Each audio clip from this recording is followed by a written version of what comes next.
Hey everybody, RB here from FFTCG North America, and I'm here with Tim from FFTCG Europe. Hey everyone! And we have another match to watch, where Hobby Japan is picking decks from the community to try out in one-on-one matches. For this first one, we have Monofire Samurai, which we were actually just talking about before starting the recording. That it was funny how people were really drawn to Samurai cards before knowing about Tenzin. And now that Tenzin's been revealed, I think these Samurai decks are going to make a real showing. Oh yeah, definitely. This is such a great addition for the Samurai archetype. Unfortunately, this deck cannot rely on Tenzin yet, but I think it still has a lot of really good cards in its favor. I mean, not yet, but there are upgrades. But yeah, Gosetsu and Hien on their own are already just really good cards. And they came in a starter deck. The Stormblood, the Final Fantasy XIV starter deck. So, whoa, we went to the next one very quickly. Sorry, do you want to go back? Sure. And then, Shadow and Interceptor. It has a lot of these backup forward combos in this deck. And then Cyan, which is Opus 11, right? Yes. This was the reason to play Samurais in Opus 11. Right. This Opus 11 Cyan was definitely the reason to play Samurais, and something that is funny from just my perspective. When a lot of players and fans and stuff were talking about wanting to build Samurai decks, now that Samurais have this key card, I was thinking, well, Tenzin's not out yet. But they were talking about Cyan. So I think, like I said, Samurais are already getting these key cards like Cyan, and next set getting even more with Tenzin. Let's not focus too much on Tenzin right now. But yeah, it's been pretty interesting to see how it's slowly building up, this archetype, compared to other ones where they all come out kind of in the same set. Samurais has been this slow build up. While you've all been playing FFTCG, they've been studying the blade. So there's always one guy coming. They're coming together now. So Samurais assemble. Finally.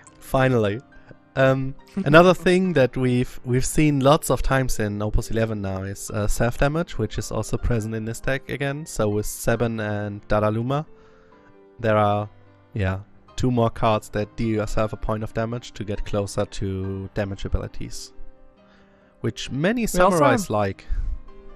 We also have Zonde here, which I see that it's running Zac for a Zonde target. I guess Dodaluma and Moro are targets, and then there's a lot of 3-cost Samurais. Yes. So it's definitely focused on the 3 costs, and the 1 and 2 are just kind of bonus. It looks like a really quick deck, like a really aggro Samurai list. You Absolutely. just want to go in there and start combat. Right. Because a lot of, like I was saying earlier, Gosetsu and Interceptor sort of play off of a forward, where Shadow and Gosetsu are finding other cards. I think this deck kind of builds up really quickly, and just gets out swinging. Yep. Alright, so now let's take a look at the other deck, which is Rydia and Fusoya. I see lots of colors. So yeah. What's going on? Where's Fusoya? Oh, there he is on the top right corner. I was like, where's Fusoya? It's like a rainbow going on. Yeah. It's interesting to see the Fusoya, and then on the other hand see 1 CP Chaos, 2 CP Cases, Qthis, all these cheap cards with Fusoya where you usually just want to have high cost cards. Mm-hmm. I think we talked about that on another video, I think, too. Someone else had a deck with Fusoya where there were a few cards that could basically whiff, right? Yeah, definitely. we're also seeing the 3 CP Shantoto here, which is also playing off of pulling the top card. So there's a lot of like RNG in there, but not so many cards to modify your top cards. I don't think I see any. So Shantoto, I'm gonna pull it up, just so that I can see the exact text, because it has a lot. Yeah. But I think it's worth talking about. So I think it is, you don't want to see was it a 4 CP or 3 CP? I think you don't want to see a 3. Which are also quite a lot in there. I see Ritz, I see Selkie, I see Shantoto. Well, okay, that's not a few. That's just... So there's only... So there's 1, 2, 3, 4, 5, 6. I think there's 6 3 CP cards. Yeah. Well, that's okay. So if you... Yeah, and assuming you're playing the Shantoto, then there's only 5 other hits that could be 3. Yeah, so when Shantoto enters the field, reveal the top card of your deck. When the revealed card's cost is 2 or less, choose one summon in your break zone, add it to your hand. When the revealed card's cost is 4 or 5, choose one character in your break zone, add it to your hand. When the revealed card's cost is 6 or more, choose one forward opponent controls and break it. So she's actually doing a lot here. We have like the summons here: Kusith, Odin, Raiden, Phoenix, Bahamut, Diablo. Yeah. All the high cost ones. So definitely there's going to be targets for summons to pull back if you're hitting a 2 or less, which there are Katesith semis, so like you could hit the 2 or less and get a summon back, and there's high cost targets where you're going to pitch those early, so she's almost always going to have a summon target. Yep. Character in your break zone, obvious, the game is played with characters, so that's the one that you typically will want to hit, right? But then if the card's cost is 6 or more, break a forward is 3 cost for break a forward and you have a 7k, I think is pretty good, right? And we have lots of cards that can trigger that. And you can Phoenix Shantoto in. Oh yeah. You could potentially remove 2 things off of a Phoenix. Yeah, that's pretty good. Yeah, there's a lot going on here. And then you have Kaios, which can also bring in on here. You have Kaios, which can also bring in 3 costs for free. So even if you don't have that many backups, or you just want to play something early, you can just bring it for free. And all your 2 CPs that you have that could go into the wrong direction for Fusoya and Shantoto are searchable. Yeah. I think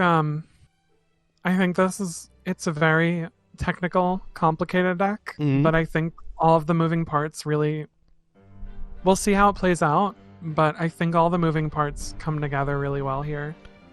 Yeah, let's hope that players from Hobby Japan had a chance to look at the full deck list before and know what's going on, and not seeing this for the first time. It's like, whoa, what should I do now? Yeah. Especially like Kageyama-san's playing Samurai, so it's like, yeah.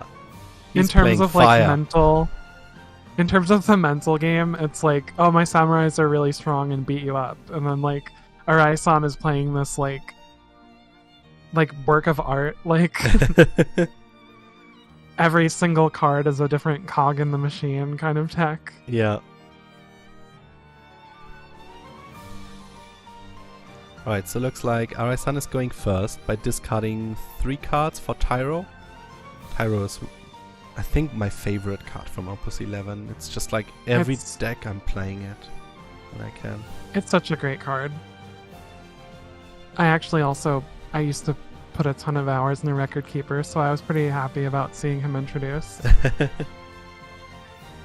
So he's searching for Vestale, And this is a really good pick because you can play him next turn. Tyro's giving you the CP, and you will probably get CP back by revealing expensive cards.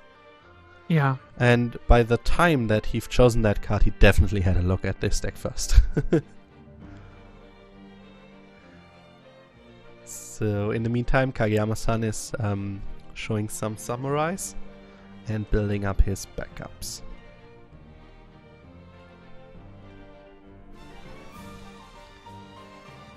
Alright, so there he is. Let's see what we find. One target. Two targets? Oh, we already have 3 targets. There we go. Any of them can be targets, right? Oh no, characters. Characters, yeah. So yeah, so not the summons. Really lucky But hit. still. Yeah. 3 out of 5.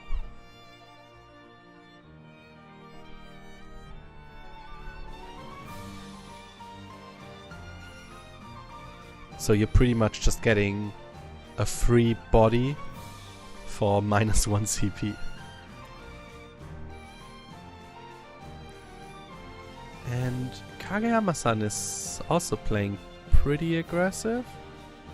So he's bringing Xander and playing Xian for free and then searching for a new samurai to add to your hand.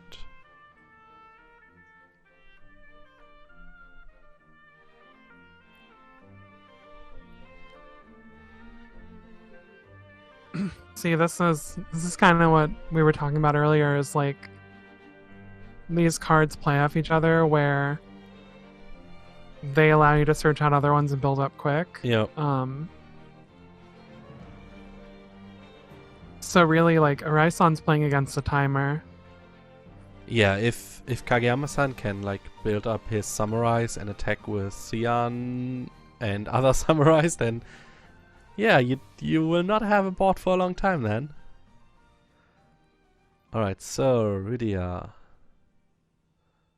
Look at the top 5 cards to reveal a summon. And play it for free. So Alright, they're gone. That's goodbye. So I think one of them is removed and one of them will go to the break zone. No, they both get removed. Oh no, they're both, yeah. Yeah. It was Raiden where I was thinking of. Raiden is removing Yeah. one. Which also could have been hit, because it's also in the deck. Right. Oh, that was pretty brutal. So now Kageyama-san is building up samurais again. Gozetsu to search for Hien.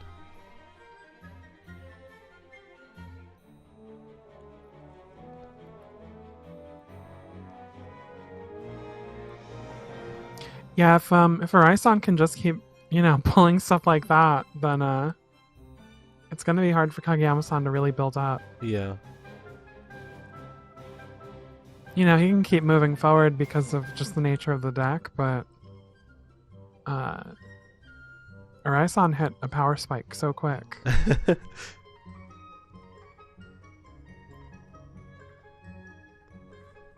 But he has no backups yet, so like if Kageyama-san can come back, then he might take the lead really quickly. Yeah.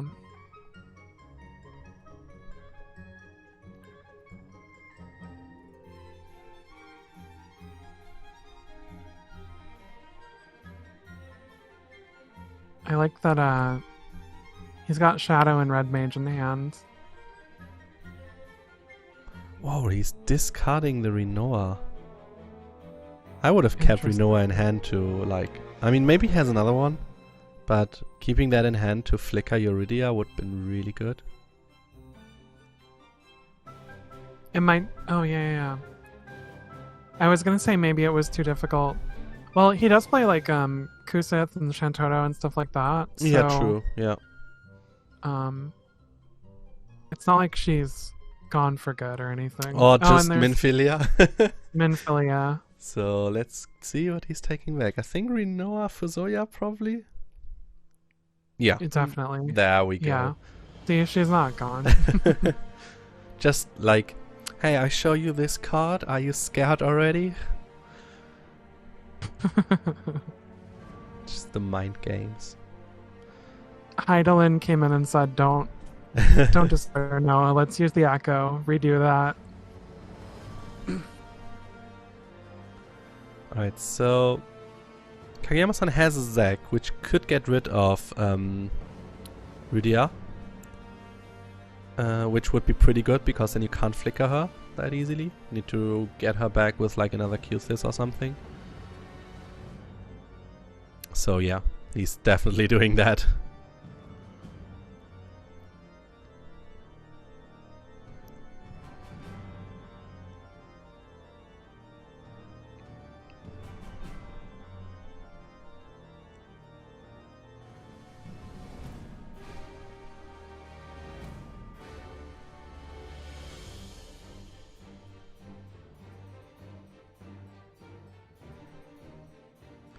So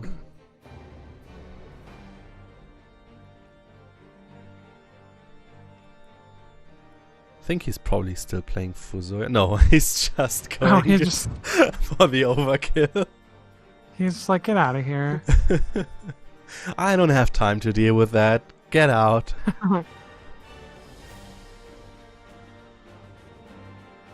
Alright, so Shadow. Yeah, there's Shadow. And there is Interceptor. That's oh a my good one. gosh.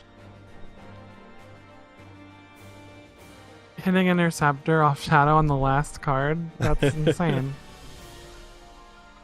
I'm sure he was bound to show up eventually, though. He had a pretty good idea that it was going to be coming up soon. Yeah. So that means he can swing for his first point of damage, and of course And he it's is. Star Civil.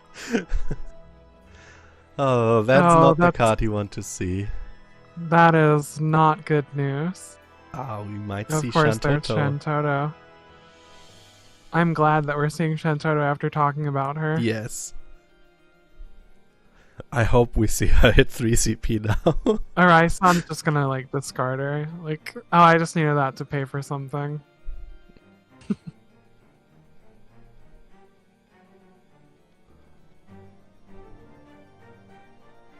Right, so first get number 5 in.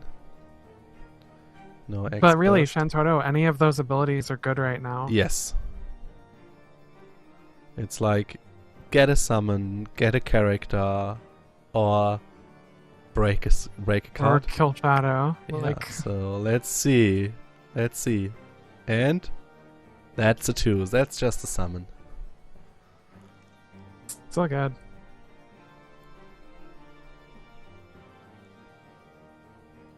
Oh my god. Come on, take the Bahamut back. Diablos. Oh, I think the card should stay on the deck, right? Yeah. It's not in the break zone. Oh no. Come on, realize it. Put it back. Put it back. Put it back, please.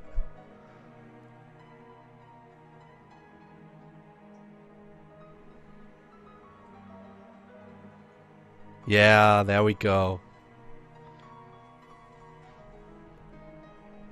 Put it back. Ah. Thank you. Oh my god, what a relief.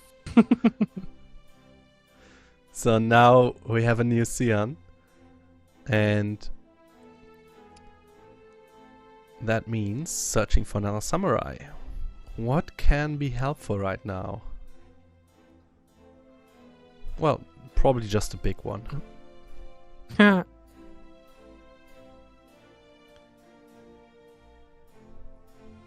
and there's that Ifrit in hand.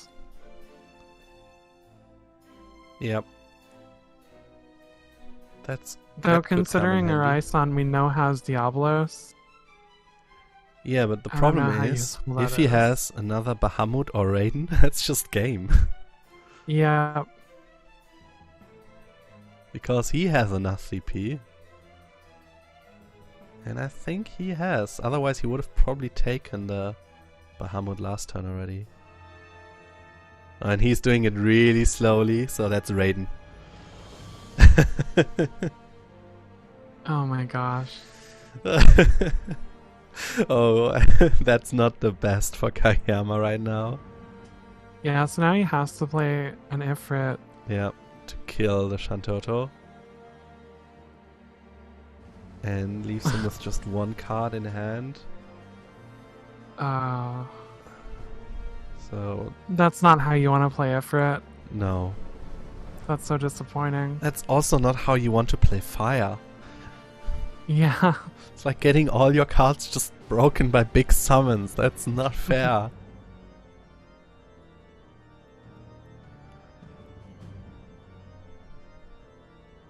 I think, but the good thing is, Arasan has... deck. Yeah. Arasan has only one card left in hand, right? No, that's two. That's two. It's actually two cards. Oh, is it two? Yeah, that means if he has another one, Bahamut or Raiden, we just have the same thing all over again. And he still has... One of them is still Diabolos, because he has not discarded it.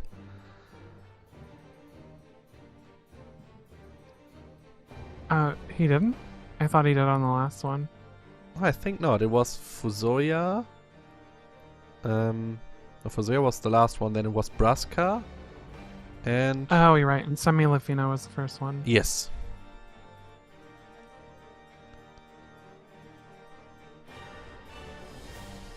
So...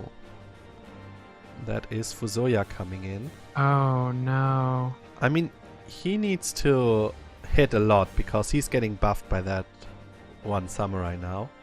And he's on 10k. Samurai is giving another 2, I think? Or 4? It's So 2. that is enough. We're good. Samurai is alive.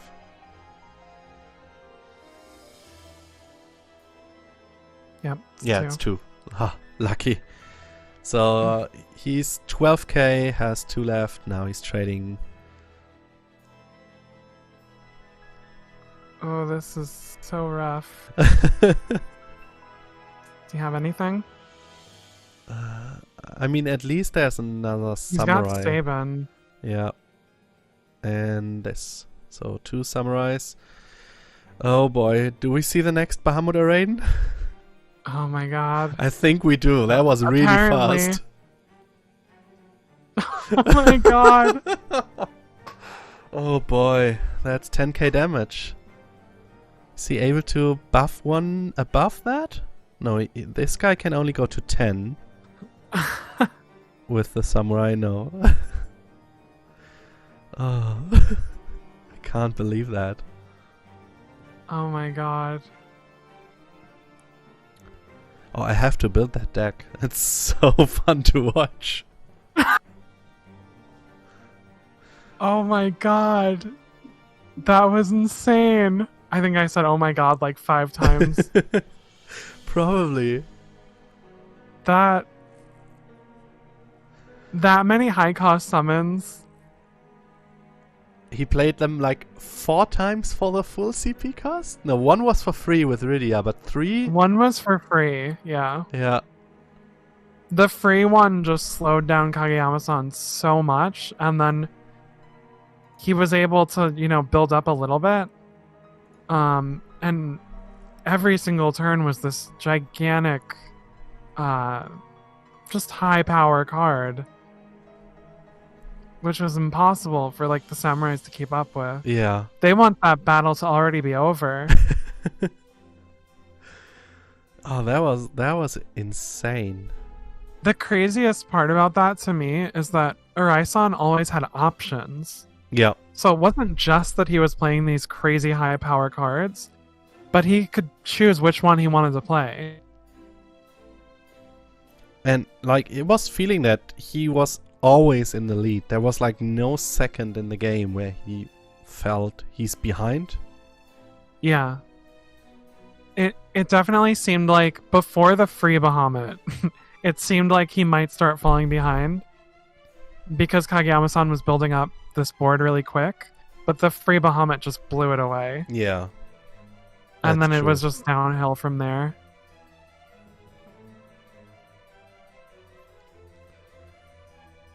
Also, just, like, he never played Renoa, right? No. Right. Like, That could have fact been that, like, Renoa, yeah. the fact that, like, Renoa was an option in that deck, but just, oh, I didn't need to play her. Like, that was insane. And like Tyro really brings that together. I think that you definitely have a tougher time without Tyro. Oh yeah, Tyro is like your absolutely must-have card because there's no other card to color fix because you're playing the 1 CP Chaos, not the 2 CP one. You only get to really pick need one that. color with the Chaos, so Yeah. and I think there's there is some fire. I mean, there's cards for every color in here other than water, so Yeah, the but color fixing is huge because it just lets you, it opens up all of your options, but the chances are really low. You have 3 ice cards, you have 6 wind cards. yeah, Like if you get them without a pair, you can't play them. yeah, I mean, obviously you don't want to play Ritz because you played with March for free, but that still means you can't play your Diabolos and you can't play your Semi. yeah. So yeah, you really need that Tyro. I think Mulligan guide for this deck is pretty much, do you have a Tyro in hand? Yes. Keep it? Right. No. Okay, let's go. Mulligan for Tyro. Yeah. And what's nice is that, you know, considering Versatile can also help you dig a little deeper. Yep. If you're missing Tyro. Selkie also, right? Selkie will run into some issues because of how many different colors are here, but I think Selkie also gets an Earth card. I think Selkie is getting... Or am I mistaken? I think it's getting fire or water. So it's getting fire cards. Never mind then. Yeah. And yeah, Vestile you probably can't play because you only have 3 ice cards, so you can't dig for Tyro if you don't have Tyro ready to play him. Probably. Yeah. Unless you're really lucky with 2 of the 3 ice cards. So yeah, it really feels like you need that Tyro. Yeah, if you mulligan and don't get him, it's gonna be like a rough start. So we saw like kind of the optimal starting point. Yeah. Getting that Tyro first turn. There also was like no whiff at anything. Like Rydia was hitting, Shantoto was hitting, Fusoya was hitting if there would not have been the other Samurai to save it. Otherwise it would have dealt 10k. Mm-hmm. So like overall, pretty nice deck.